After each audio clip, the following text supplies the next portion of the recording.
you don't want to come, you don't have to. You will go alone? Sure. Stop, William Robinson. I will accompany you. You may need protection. I'm big enough to take care of myself. True.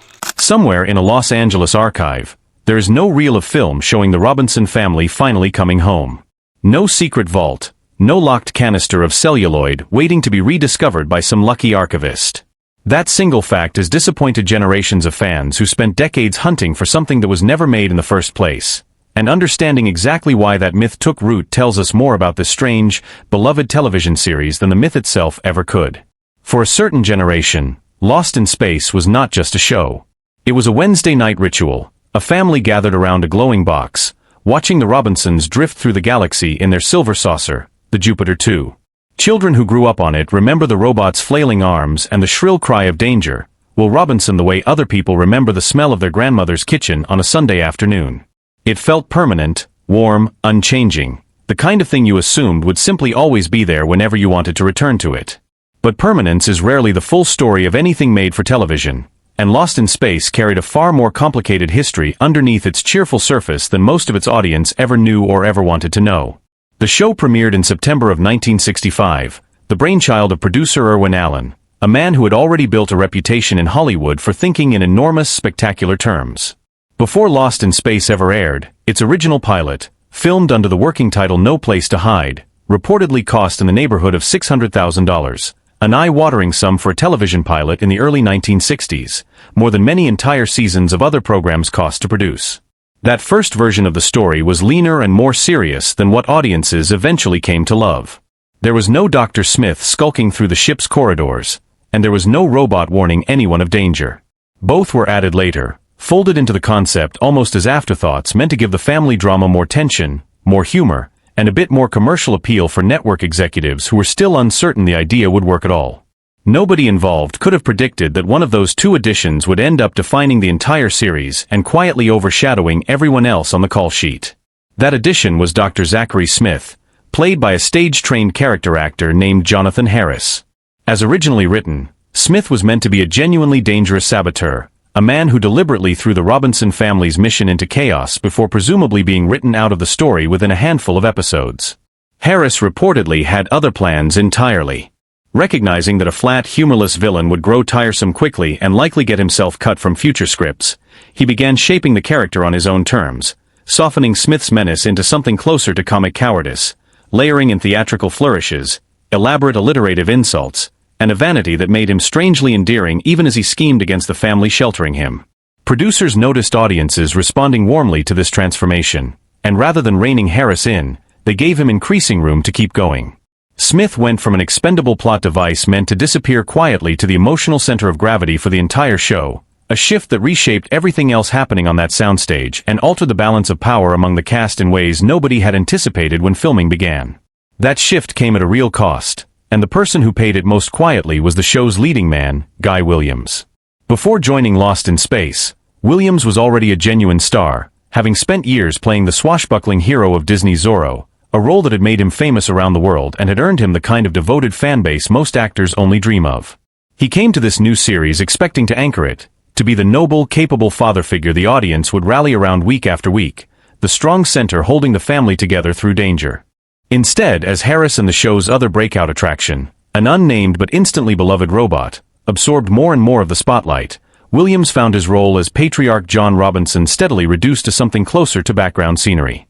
Cast members who worked alongside him have described a set where the professional warmth visible on screen did not always reflect what was happening once the cameras stopped rolling, and Williams reportedly grew increasingly disillusioned with an industry that had promised him one kind of story and delivered something else entirely, something that sidelined the very qualities that had made him a star in the first place. When the series ended, Williams did something almost no working actor of his stature ever does.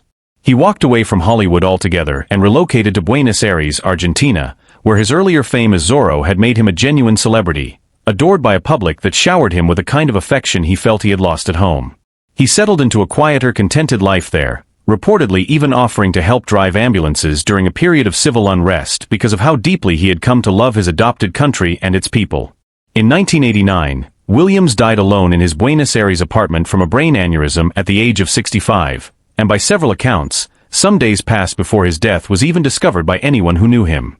It is a quietly devastating coda for a man once considered one of television's most promising and beloved leading men, a man whose story ended in near total silence far from the cameras that had once made him famous.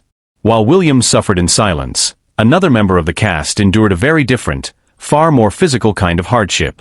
The lovable robot that captured the hearts of millions of children across the country was brought to life by a performer named Bob May, who climbed into a heavy, largely airless metal costume for nearly every one of the characters' appearances throughout the show's run. Under hot studio lighting, temperatures inside that suit reportedly climbed to dangerous, even brutal levels, and in its early form the costume had mechanical components sharp enough to cut into May's legs during filming, leaving him bruised and bleeding after long days on set.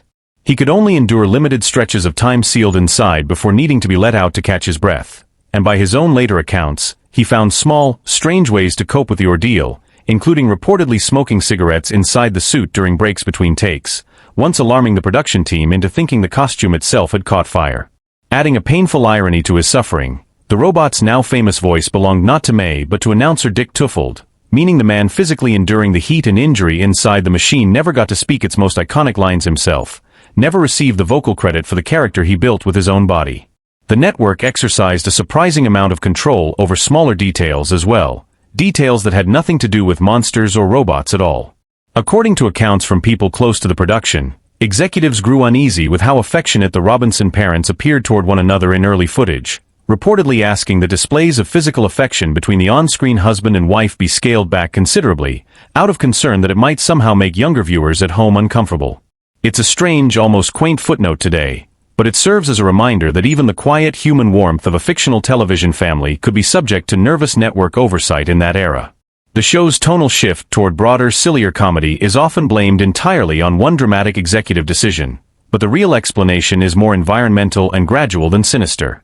Midway through its run, ABC's Batman became a genuine cultural sensation, a brightly colored, self-aware spectacle that made straightforward, serious drama feel suddenly old-fashioned by comparison to audiences hungry for spectacle and wit. Lost in Space, chasing that same cultural lightning in hopes of staying relevant, leaned harder and harder into vivid color, sillier alien monsters, and Dr. Smith's comic theatrics, a gradual creative drift rather than a single top-down order handed down from a boardroom somewhere.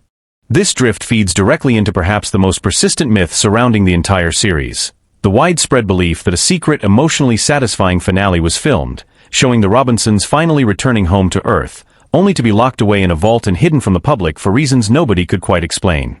It is a lovely story, and it is simply not true. No homecoming episode was ever shot, no dusty reel exists waiting for discovery. The actual final episode was produced as an entirely ordinary chapter of the ongoing story, with the family still stranded among the stars, because nobody working on the show yet knew it was ending when they filmed it. There was no dramatic footage buried somewhere, only an unglamorous silence where closure should have been. That silence had a very ordinary cause underneath it all: money. Production costs had climbed steadily over the seasons, reportedly from around $130,000 per episode at the start to over $165,000 by the final stretch, a serious and mounting sum for television at that time. Compounding matters further, the network had grown concerned that the show's audience skewed heavily toward young children rather than the older viewers advertisers were willing to pay premium rates to reach. When executives asked producer Irwin Allen to bring costs down for another season, he reportedly refused outright, insisting the show simply could not maintain its visual quality on a smaller budget. Rather than compromise on either side, the network ultimately let the whole thing quietly die. Perhaps the cruelest detail of all is how the cast learned their story was over. By most accounts, they had genuinely been told a new season was already coming, that scripts were in active development and plans were well underway, only to receive sudden phone calls informing them there would be no return at all. There was no gentle preparation, no proper goodbye, just an abrupt end to years spent building something that had felt, to many of them, like a genuine second family.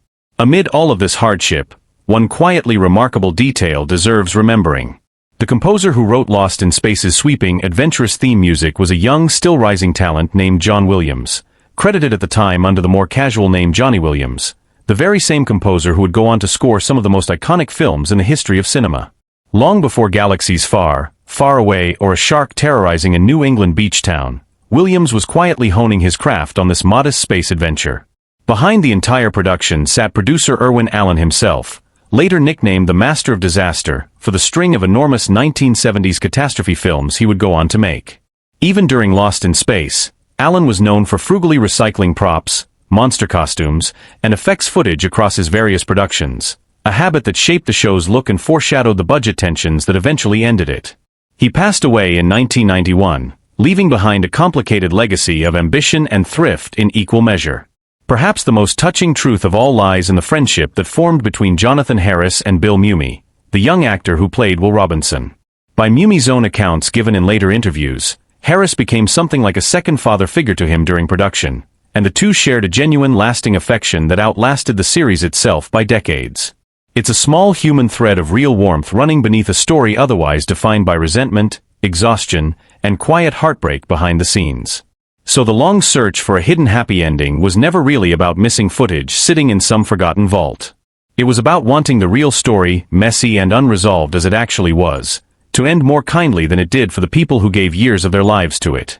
Lost in Space never brought its family home, but in its own imperfect way, it gave the people who made it, and the people who watched it, something that outlasted the cancellation notice entirely. A handful of words shouted by a machine, still echoing, decades later, through households that have long since forgotten nearly everything else about the show that once made them famous.